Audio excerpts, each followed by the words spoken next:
Good students. Now we will start our next chapter. Our next chapter, 5 year plan in India, goal and its achievements.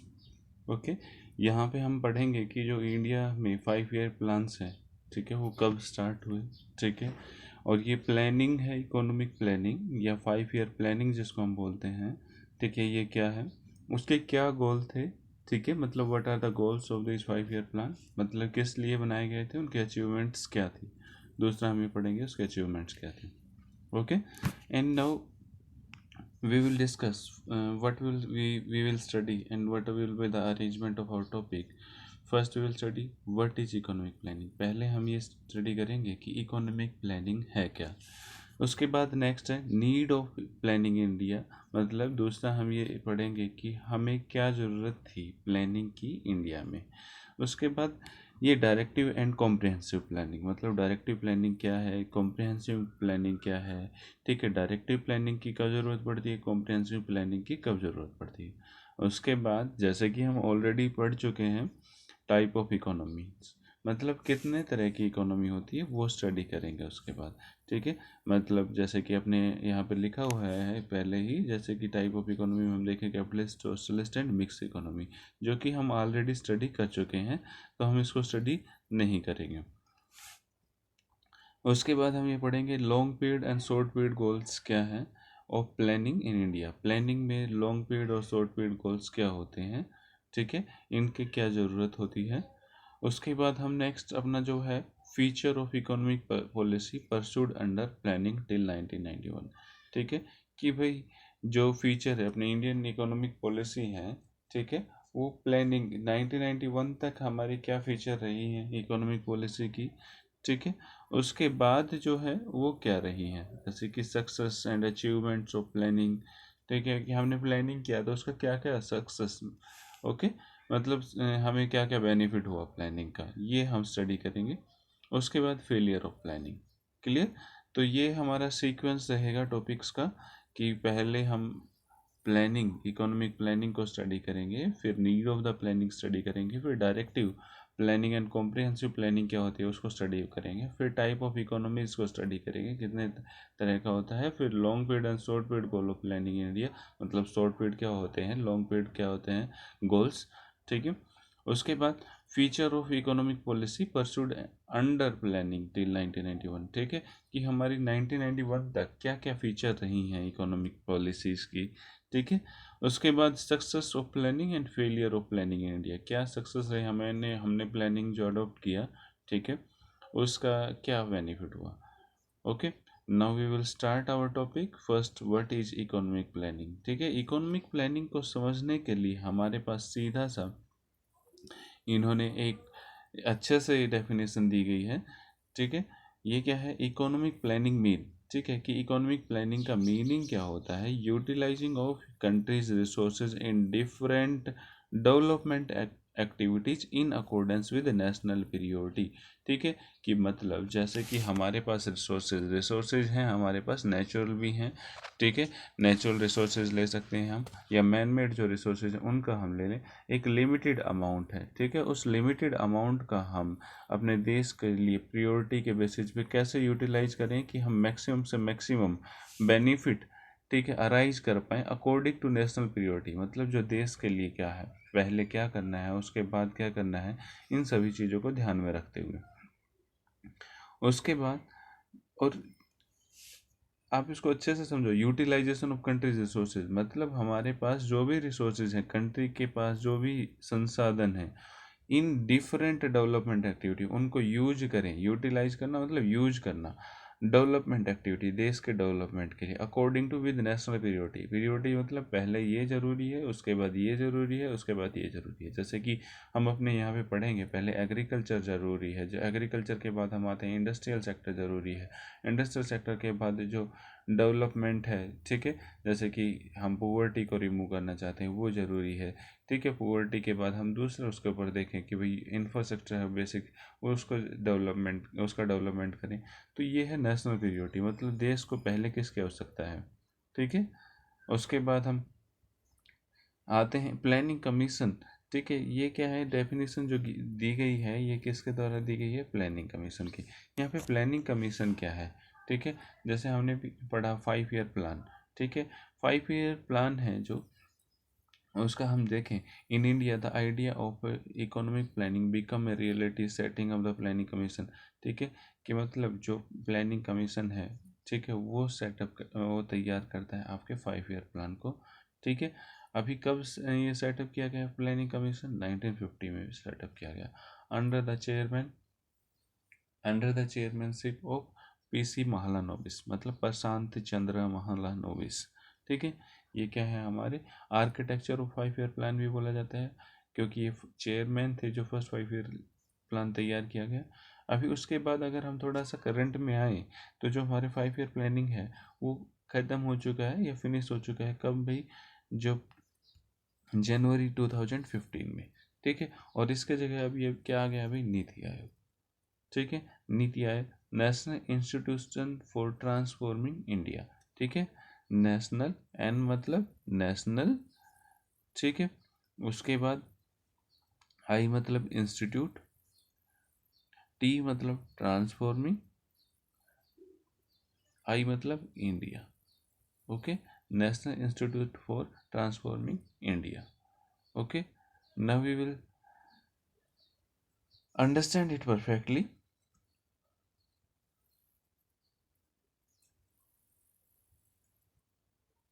मतलब हमने पहले क्या पढ़ा भाई, economic planning क्या है, इकोनॉमिक प्लानिंग मतलब क्या है, utilization of countries resources in different development activity accordance with national priority, okay. उसके बाद जो प्लानिंग कमीशन है, ठीक है, वो क्या करता है भाई, 5 ईयर प्लान तैयार करता है। प्लानिंग कमीशन कब सेटअप किया, 1950 में सेटअप किया गया। चेयरमैन कौन थे उसके, फर्स्ट चेयरमैन पीसी महालानोबिस थे। पीसी महालानोबिस मतलब प्रशांत चंद्र महालानोबिस। और अभी प्लानिंग कमीशन है, या सॉरी हम बोल रहे हैं 5 ईयर प्लान है, वो फिनिश हो चुका है। और 5 ईयर प्लान के जगह क्या आ गया, नीति आयोग। नीति आयोग का मतलब क्या है, नेशनल इंस्टीट्यूट फॉर या ट्रांसफॉर्मिंग इंडिया, ठीक है, national institute for transforming India, okay. This is National Institute for Transforming India. Okay, have you understand now? Now we come on our next point.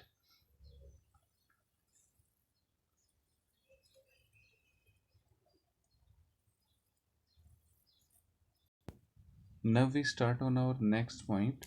In India, Constitution reference of economic and social planning. यहाँ पे क्या है भाई, हमारे यहाँ पे 5 year planning का नहीं है, यहाँ पे क्या है भाई, इकोनॉमिक एंड सोशल प्लानिंग, ठीक है। क्या दिया गया है भाई, economic and social planning. Economic and social planning में क्या दिया गया, एग्जिस्ट इन द, देखो अगर हम ये देखें कॉन्स्टिट्यूशन में कहाँ पे है भाई, कॉन्स्टिट्यूशन में कहाँ पे है, तो हम ये देखेंगे कॉन्स्टिट्यूशन में है हमारा 7th शेड्यूल, ठीक है, exist in the concurrent list of 7th schedule, ठीक है। कहाँ भी इसके क्या बोला गया अभी, in Indian constitution reference of economic and social planning exist in the concurrent list of 7th schedule, okay. अभी देखो जैसे यहाँ पे बोला गया है इकोनॉमिक, ठीक है, अभी इकोनॉमिक एंड सोशल प्लानिंग, ठीक है, इकोनॉमिक एंड सोशल प्लानिंग, यहाँ पे इकोनॉमी मतलब क्या है, वो सभी प्लानिंग जो हम किसके लिए करते हैं, इकोनॉमिक मतलब जो यहाँ पे देखो दिखाया गया है, जैसे कि इकोनॉमिक स्फीयर, जैसे कि आप एग्रीकल्चर के लिए कर रहे हो, इंडस्ट्री के लिए कर रहे हो, ट्रांसपोर्टेशन के लिए कर रहे हो, ट्रेड है, ठीक है, example of economic sphere, okay. और उसके बाद सोशल का हम देखें तो education, health, housing are the principal example of social sphere या सोशल प्लानिंग, ओके। और जब दूसरा देखो कॉम्प्रिहेंसिव, क्या, जब सोशल और इकोनॉमिक स्फीयर दोनों को अगर हम इंक्लूड करते हैं तो क्या आता है, कॉम्प्रिहेंसिव प्लानिंग, ओके। तो अभी अगर हम जो नेक्स्ट पॉइंट को स्टडी करें तो नेक्स्ट पॉइंट में क्या दिया गया है अपना, कि नीड फॉर प्लानिंग इंडिया, मतलब इंडिया में प्लानिंग की क्या ज़रूरत थी, ठीक है। तो इसको हम पहले से ही पढ़ चुके हैं कि हमारी इकोनॉमी क्या थी, बैकवर्ड एंड स्टैग्नेंट इकोनॉमी थी, ओके। और due to it is a backward and stagnant economy, we need a big push. Okay, अगर हम इसकी ग्रोथ चाहते हैं तो हमें क्या चाहिए, एक बिग पुश फॉर इन्वेस्टमेंट। ठीक है, हमें एक काफ़ी ज़्यादा, ठीक है, लार्ज अमाउंट में इन्वेस्टमेंट चाहिए एंड सपोर्ट, और वो इन्वेस्टमेंट किसके द्वारा होना चाहिए भाई, गवर्नमेंट के द्वारा। Okay, hence the resource of economic planning. ठीक है, हमें आखिर में इसी के कारण हमें क्या करना पड़ा भाई, अपने इकोनॉमिक प्लानिंग की तरफ ध्यान देना पड़ा। ठीक है, तो अगर ये क्वेश्चन पूछा जाए why we need the economic sorry planning in India, तो हमें क्या है भाई, ब्रिटिश गवर्नमेंट से बैकवर्ड और स्टैगनेंट इकोनॉमी मिली थी। अगर हम उसमें ग्रोथ चाहते हैं तो हमें एक बिग पुश ऑफ इन्वेस्टमेंट की ज़रूरत होती है, और वो बिग पुश ऑफ इन्वेस्टमेंट कौन कर सकता है, गवर्नमेंट कर सकता है। Hence the resource of economic planning, और इसीलिए हमें क्या करना पड़ा, आखिर में इकोनॉमिक प्लानिंग करना पड़ा। ठीक है, अभी directive planning and comprehensive planning. ठीक है, ये दो चीज़ें हैं, directive planning and comprehensive planning. अगर इनको हम थोड़ा सा ध्यान से देखें तो डायरेक्टिव प्लानिंग क्या बोल रहा है भाई, डायरेक्टिव प्लानिंग क्या है। ठीक है, और कॉम्प्रिहेंसिव मतलब ये टाइप है, किसकी टाइप है भाई, ये आपके, ये डायरेक्टिव प्लानिंग और इकोनॉमिक प्लानिंग मतलब ये प्लानिंग की टाइप्स हैं। ठीक है, प्लानिंग की टाइप्स मतलब देखो, अगर हम प्लानिंग को दो पार्ट्स में डिवाइड कर सकते हैं। ठीक है भाई, हम अपने प्लानिंग को दो पार्ट्स में डिवाइड करते हैं। ठीक है, एक तो डायरेक्टिव प्लानिंग और दूसरा कॉम्प्रिहेंसिव प्लानिंग। यहाँ पे हम अगर कॉम्प्रिहेंसिव प्लानिंग का थोड़ा सा देखें और डायरेक्टिव प्लानिंग का देखें, तो डायरेक्टिव प्लानिंग में क्या करते हैं, हम डायरेक्ट करते हैं डिमांड एंड सप्लाई को। ठीक है, डिमांड एंड सप्लाई को। ठीक है, कि भाई आपका जो डिमांड और सप्लाई है उन दोनों में एक इक्विलिब्रियम बना रहे, कि demand is equal to supply रहे। और यहाँ पे दूसरा हम किसको डायरेक्ट करते हैं, प्राइवेट इन्वेस्टर को। ओके, अगर हम इसको थोड़ा सा ध्यान से, और एक इसका एक पॉइंट आता है कि ये डायरेक्टिव प्लानिंग किस में होता है, कैपिटलिस्ट में। ठीक है, जो कैपिटलिस्ट टाइप इकोनॉमी होती है उसमें कौन सा होता है, डायरेक्टिव प्लानिंग होता है। कॉम्प्रिहेंसिव प्लानिंग में क्या होता है कि गवर्नमेंट इन्वॉल्व होती है, government is involve in the process of growth and development. Okay, यहाँ पे क्या करता है भाई, गवर्नमेंट का कम्प्लीटली इन्वॉल्वमेंट होता है, और यहाँ पे ये प्राइवेट और जो आपका सोशल सेक्टर है दोनों इसमें कार्य करते हैं।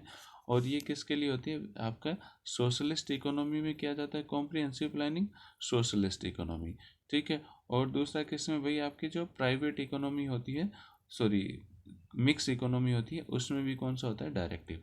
ठीक है, तो यहाँ पे देखें आपका पहला क्या, प्लानिंग को हमने दो पार्ट्स में डिवाइड किया है, एक डायरेक्टिव प्लानिंग और दूसरा क्या है, कॉम्प्रिहेंसिव प्लानिंग। डायरेक्टिव में क्या है भाई, हम क्या करते हैं, डायरेक्शंस, गवर्नमेंट डायरेक्शन देती है ओनली, किसके लिए भाई, डिमांड और सप्लाई को इक्वल रखने के लिए।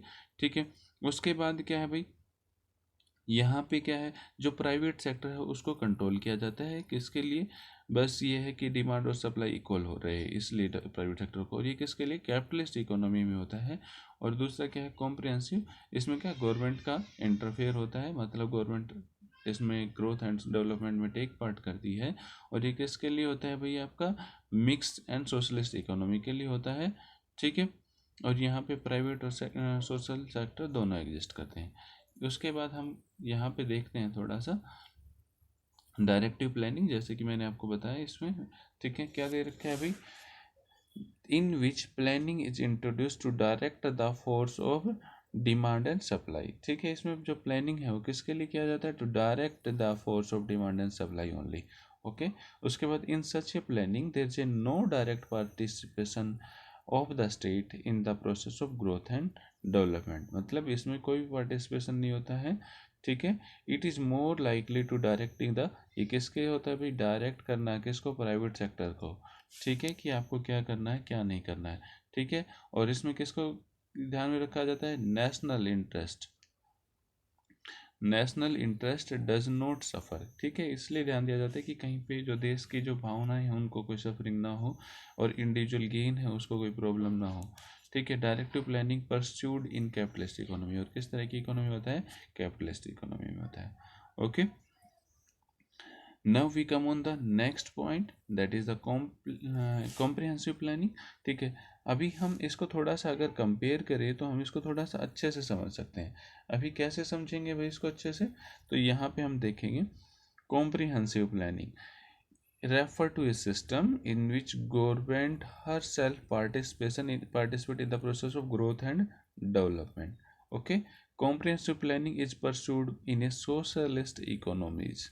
ठीक है, और जो comprehensive planning है किस में होती है भाई परस्यू, सोशलिस्ट इकोनॉमी होती है उनमें होती है, as well as in mix economy. ठीक है, तो पहला क्या कर दिया, government her self participate. Second क्या है भाई, सोशलिस्ट इकोनॉमी में होती है और मिक्स इकोनॉमी होती है. और दूसरा क्या है भाई, प्राइवेट सेक्टर और पब्लिक सेक्टर दोनों साथ साथ चलते हैं. ठीक है, उसके बाद हम नेक्स्ट पॉइंट की तरफ चलें. नेक्स्ट पॉइंट हमारा यहाँ पे है कि एक ये जो free play of market forces है वो क्या होता है. ठीक है, free play of market forces का मतलब जैसे कि फ्री है, ठीक है, मार्केट फोर्सेस मतलब मार्केट फोर्सेस आपके दो होते हैं यहाँ पे. एक तो डिमांड होता है, ठीक है, एक क्या होता है भाई आपका डिमांड, और दूसरा क्या होता है सप्लाई. ठीक है, दो ही मार्केट फोर्सेज होते हैं आपका. एक क्या है आपका डिमांड और दूसरा क्या है सप्लाई. ठीक है, अगर डिमांड और सप्लाई को हम फ्री रखते हैं तो वो क्या हो जाता है भाई, free play of market forces. मतलब डिमांड में किसी तरह का कोई वो नहीं है, सप्लाई में किसी तरह का कोई वो नहीं है. ठीक है, तो इसलिए हम क्या बोलते हैं भाई, free play of market forces. Situation when government of country does not interfere in the force of demand and supply. Okay, producer are free to allocate the resources of the production in different goods and services with the view to maximize their profit. Okay, now we come on the next point, that is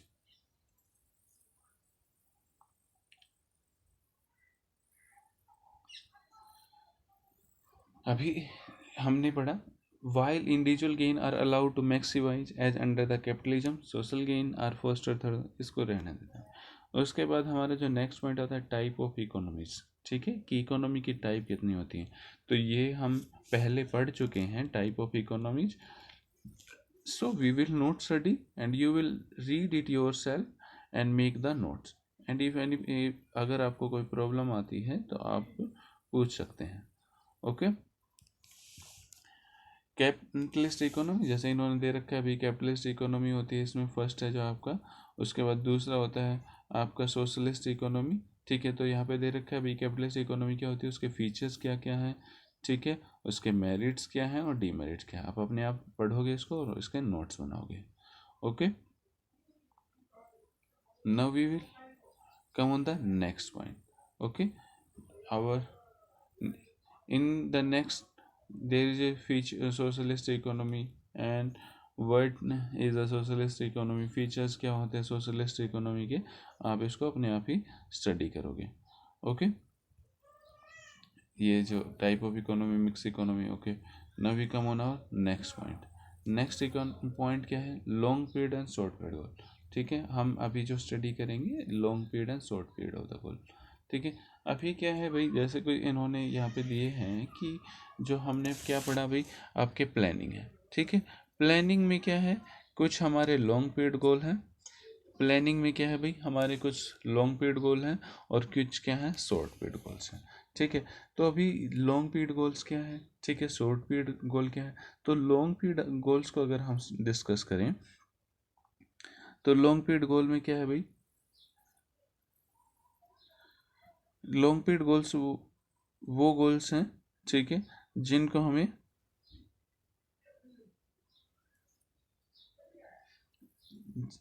long period goals का मतलब यहाँ पे वो है कि भाई हमने जो 5 ईयर प्लानिंग की उसके पीछे हमारा क्या ऑब्जेक्टिव था.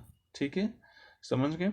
लॉन्ग पीरियड गोल का हमारा देखो यहाँ पे इन्होंने क्या दे रखा है भाई, long period goals are common in all. मतलब हमारा क्या ऑब्जेक्टिव था 5 ईयर प्लानिंग का.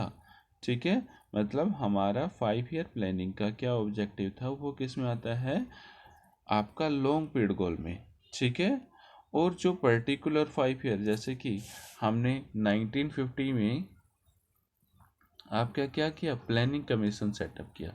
ठीक है, प्लानिंग कमीशन सेटअप किया और उसके बाद हमने अपने 5 ईयर प्लान तैयार करने स्टार्ट कर दिए.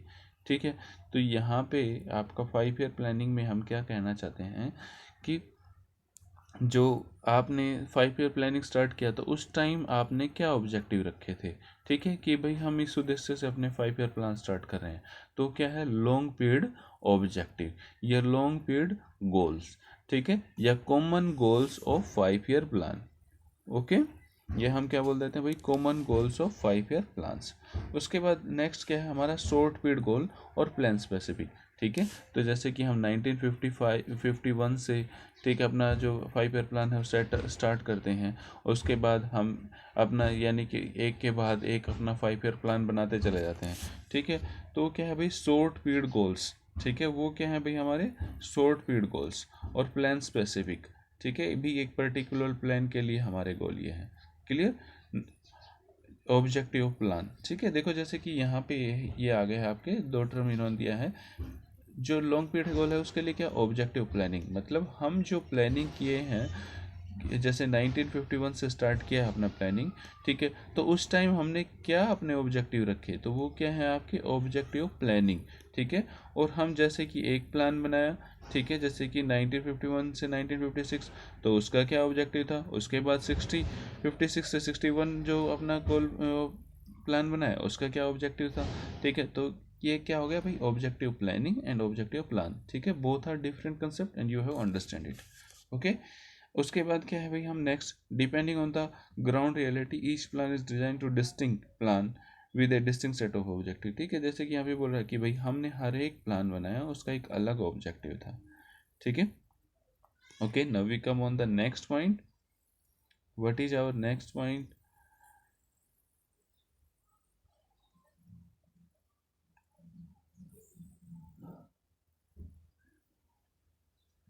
अभी देखो short period objective refer to, यहाँ पे जैसे हम देखें, short period objective refer to plan to plan strategy with a view to achieving the long period objective of the planning, ठीक है।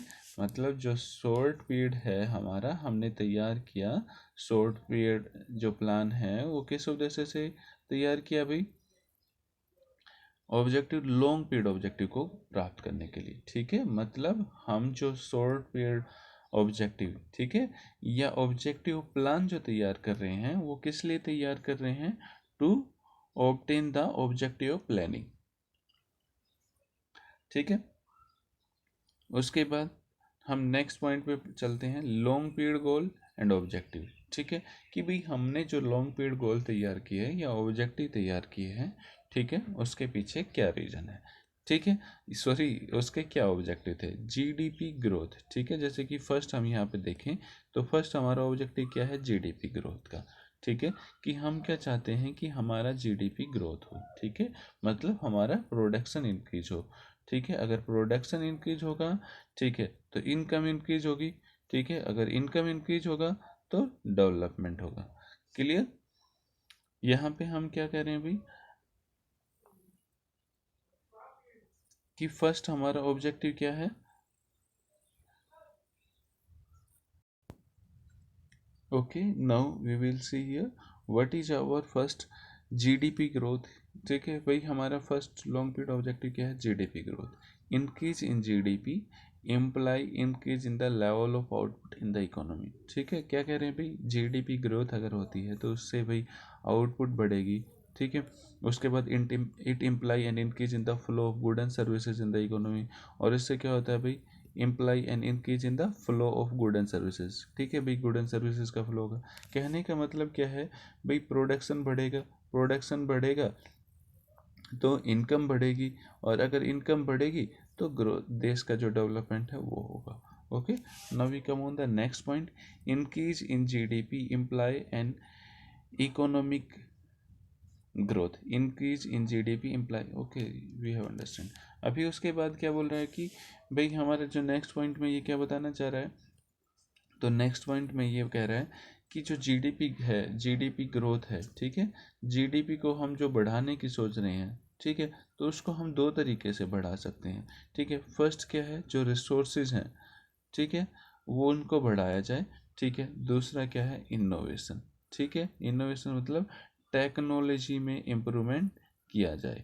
ओके, तो यहाँ पे बता रहा है कि भाई जीडीपी को बढ़ाने के लिए जो फर्स्ट एंड फॉरमोस्ट हमारा जो ऑब्जेक्टिव है 5 ईयर प्लानिंग का या प्लानिंग का, तो फर्स्ट क्या है भाई, जीडीपी को बढ़ाना। जीडीपी को कैसे बढ़ाया जाएगा भाई, रिसोर्सेज को बढ़ा के, ठीक है, या फिर दूसरा क्या है, टेक्नोलॉजी में इम्प्रूवमेंट करके, ठीक है, दूसरा क्या है, इम्प्रूवमेंट इन टेक्नोलॉजी। ओके, तो अभी हम आगे जो है हमारा 5 ईयर प्लानिंग, उसमें हम इन्हीं दोनों के ऊपर स्टडी करेंगे। देखो, increase in resource based of the country, उसके बाद दूसरा है इंक्रीज इन प्रोडक्टिविटी, और प्रोडक्टिविटी कैसे होगा भाई, increase in technology. Okay, planning plan in is to ensure that natural resources are fully explored, ठीक है, एंड टेक्नोलॉजी कंटिन्यूस इम्प्रूव, ठीक है। मतलब यहाँ पे इन्होंने ये बताया है कि भाई हम अपनी जीडीपी को है उसको कैसे बढ़ा सकते हैं। तो जीडीपी को बढ़ाने के लिए हमने यहाँ पे स्टडी किया, दो है हमारे पास, या रिसोर्स बेस को बढ़ाएं या प्रोडक्टिविटी को बढ़ाएं। प्रोडक्टिविटी कैसे बढ़ेगी, टेक्नोलॉजी से बढ़ेगी, ठीक है। तो अभी हम आगे उसी के ऊपर स्टडी करते हैं। ओके, अभी नेक्स्ट है अपना, नेक्स्ट पेज में हम आते हैं। नेक्स्ट पेज में हमारा क्या आता है भाई, full employment, and full employment refer to situation when, अभी देखो दूसरा, जैसे कि अभी कोई भी कंट्री है, अगर आप ये चाहते हो कि वहाँ पे उस कंट्री की ग्रोथ हो, तो वो ग्रोथ कैसे हो पाएगी भाई, तो इसमें फर्स्ट अपना क्या दे रखा है भाई, फुल एम्प्लॉयमेंट। सेकंड पॉइंट पे हम आ गए, फुल एम्प्लॉयमेंट हो, ठीक है। फुल एम्प्लॉयमेंट क्या होती है, ये हम स्टडी पहले से ही कर चुके हैं, ठीक है। और अभी ये कह रहा है कि हमारे जैसे कि दो तरह के ऑब्जेक्टिव थे, एक इकोनॉमिक ऑब्जेक्टिव और दूसरा क्या था, सोशल ऑब्जेक्टिव। तो ये टाइप है किसका, सोशल ऑब्जेक्टिव का, ठीक है। और इंक्लूसिव ग्रोथ भी बोला जाता है, क्योंकि भाई फुल एम्प्लॉयमेंट होगी तो सभी की ग्रोथ होगी, और इसीलिए हम इसको क्या बोलते हैं, इंक्लूसिव ग्रोथ। मतलब वो ग्रोथ जिसमें हम सभी को इंक्लूड करके चल रहे हैं, ठीक है। इंक्लूड करके चल रहे हैं तो क्या हो गया भाई, इंक्लूसिव ग्रोथ हो गया, समझ गए। उसके बाद क्या है भाई, इंक्लूसिव ग्रोथ हम लेके चल रहे हैं, तो मतलब क्या है, people should be participate in the, ठीक है, more and more people should participate, और benefit of the growth is shared across wide sector it amount to achieve growth and social justice. और ये किस लिए किया गया है भाई, कि ये हमारा ऑब्जेक्टिव है, किसका ऑब्जेक्टिव है भाई, achieving growth with social justice, मतलब ग्रोथ भी हो और सभी को उसका बेनिफिट भी हो, इसलिए हम क्या बोलते हैं, achieving growth with social justice. Okay, now we come on next. As you know, we have already studied that full employment does not mean, full employment does not mean a situation of zero unemployment। मतलब हम ये नहीं बोलेंगे कि full employment है तो zero unemployment होगा, ठीक है, क्योंकि इसको हम पहले से स्टडी कर चुके हैं। ओके, आप इसको खुद स्टडी करेंगे अपने आप, और फिर उसके बाद नोट्स बनाएंगे। इक्विटेबल डिस्ट्रीब्यूशन ऑफ इक्विटी, ठीक है। अभी देखो, और इक्विटी देखो, यहाँ पे क्या है, आपको एक पॉइंट की तरफ ध्यान देना है। यहाँ पे क्या बोल रहा है भाई, इक्विटेबल डिस्ट्रीब्यूशन, ठीक है। तो यहाँ पे यही नहीं है, इक्विटेबल डिस्ट्रीब्यूशन का मतलब कि भाई equal distribution, okay. Equitable distribution और equal distribution both are different concept, ठीक है। यहाँ पे क्या है भाई, मीनिंग अभी क्या कह रहा है कि अगर हम देखो, ये है कि ग्रोथ हो रही है, ये दिखा रहे हैं कि भाई 3% का ग्रोथ रेट है, ठीक है, 7% का ग्रोथ रेट है, परंतु क्या है, उसके कारण जो difference between rich and poor going to increase continuously, then there is no meaning, ठीक है, of this type of growth. Okay, so here we will study what is the objective of our 5 year planning, 5 year planning that equitable distribution, ठीक है, कि सभी को एक equal distribution मिले, ये नहीं कि एक को ज़्यादा मिल रहा है दूसरे को कम मिल रहा है, there is equitable distribution. Okay, growth serve virtually no pursuit। Okay, we will study up to here. In next topic, in next video we will study our next topic. Okay, you will make notes of this and send it to me up to 7 o'clock. Okay.